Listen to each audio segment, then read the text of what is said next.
तो क्वेश्चन है हमारे पास सबसे छोटी तथा सबसे बड़ी संख्या का अंतर बताना है। बहुत सिंपल है। सबसे पहले हम इसे क्या काम करेंगे, हम इसे दशमलव में क्या करेंगे बच्चों, दशमलव में कन्वर्ट कर लेंगे। तो पहली संख्या लो 1/2। तो 2 से 1 को जब हम डिवाइड करेंगे तो हमारे क्या आएगा 0.5 आएगा। ठीक है, कैसे आएगा देख लो। 2 पंजे 10। क्लियर है, बात समझ में आ गई। तो कुल मिला के हमारा जब 2 से हम 1 को डिवाइड करेंगे तो 0.5 हमारा क्या हो जाएगा, आ जाएगा।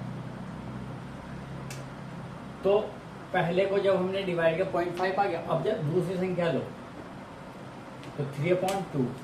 तो 2 से जब हम 3 को डिवाइड करेंगे तो क्या आएगा 1.5। ठीक है, 2 एकम 2, 2 पंजे 10। तो 2 से 3 को डिवाइड करने के बाद क्या आ जाएगा हमारा 1.5। क्लियर है। तीसरी संख्या लो 4/5। तो 4 से हम जब 5 से जब हम 4 को डिवाइड करेंगे तो क्या आ जाएगा 0.8। तो 0.8 आ जाएगा। ठीक है, और लास्ट संख्या क्या है 5/6। तो जब हम 6 को 5 से डिवाइड करेंगे तो क्या आ जाएगा हमारा, पॉइंट लगाएंगे, 0 बढ़ाएंगे 5 के पीछे। तो ठीक है, क्या आ जाएगा 6×8 = 48। तो कुल मिला के फिर क्या बचेगा, 2 बचेगा। तो 6×8 = 18। फिर 2 बचेगा। इसी तरीके से 18 आता रहेगा। तो इसको कुल मिला के जो है बार बार ये 3 ही आता रहेगा इसमें। तो लास्ट में आ जाएगा हमारे 0.833। पूछ रहा था कि सबसे छोटी तथा सबसे बड़ी संख्या का अंतर बताना है। तो सबसे छोटी तथा सबसे बड़ी, तो सबसे छोटी संख्या कौन सी इसमें है 0.5 तथा सबसे बड़ी क्या हो जाएगी 1.5। तो 1.5 में से 0.5 घटा दो तो क्या आ जाएगा, 1 आ जाएगा। तो हो जाएगा हमारा आंसर। और अगर इसी क्वेश्चन को वो पूछता है आरोही क्रम में लिखो, ये एक्स्ट्रा बता रहा हूं मैं इस क्वेश्चन के अलावा। तो अगर वो पूछता है कि आरोही क्रम में, तो आरोही क्रम का मतलब होता है बढ़ता क्रम।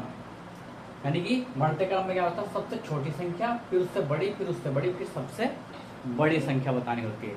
कुल मिला के आरोही क्रम होता है बढ़ता क्रम, जिसमें सबसे छोटी संख्या से हम बढ़ते हुई संख्या की तरफ हम चलते हैं और लास्ट में सबसे बड़ी संख्या हमारी आती है। तो ये हुआ हमारा आरोही क्रम। अगर वो हमसे पूछता है कि अवरोही क्रम बताओ, तो अवरोही क्रम में जस्ट उल्टा कर दो। तो 1.5 क्या, तो अब 0.5 क्या था हमारा 1/2। तो 1/2 लिख दिया हमने। तो कुल मिला के सबसे छोटी संख्या क्या 1/2 हुई, उससे बड़ी 4/5 हुई, 5/6 हुई, 3/2 हुई। क्योंकि 0.5 का मान ये है, 0.8 का मान ये है, 0.833 का मान ये है, 1.5 का मान ये है। तो कुल मिला के हमारी सबसे बड़ी संख्या क्या होगी, ये हुई, और सबसे छोटी संख्या क्या हुई, और इसका अंतर भी मैंने बता दिया।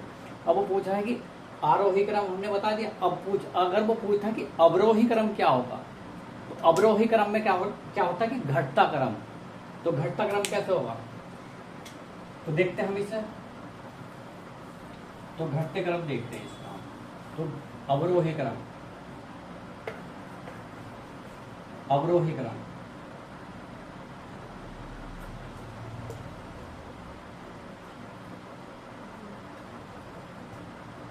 अवरोही क्रम मतलब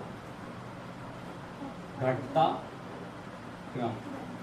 तो घटता क्रम यानी कि कुल मिला के इसमें सबसे बड़ी सबसे पहले लिखनी है। तो सबसे बड़ी 1.5, फिर उससे बड़ी कौन सी 0.833,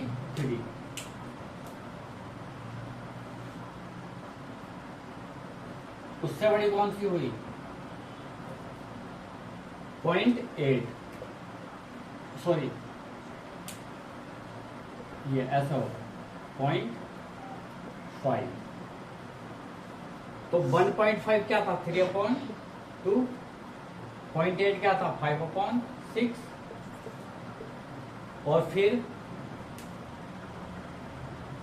4/5, 0.833 5/6 था, और 0.8 4/5, और 0.5 क्या था 1/2। तो कुल मिला के अवरोही क्रम का मतलब होता है घटता क्रम। तो इसमें घटते क्रम में क्या, सबसे बड़ी संख्या सबसे पहले आती है। तो सबसे बड़ी संख्या क्या 1.5, उसके बाद 0.833, फिर 0.8, फिर 0.5। तो 1.5 का मान क्या था 3/2 था ना, तो सबसे बड़ी कौन सी संख्या हो जाएगी 3/2। फिर 0.833 का मान 5/6, 0.8 का मान था 4/5 और 0.5 का मान था 1/2। तो ये हो जाएगा हमारा, क्या हो जाएगा ये अवरोही क्रम, अवरोही क्रम। ठीक है, दैट्स ऑल।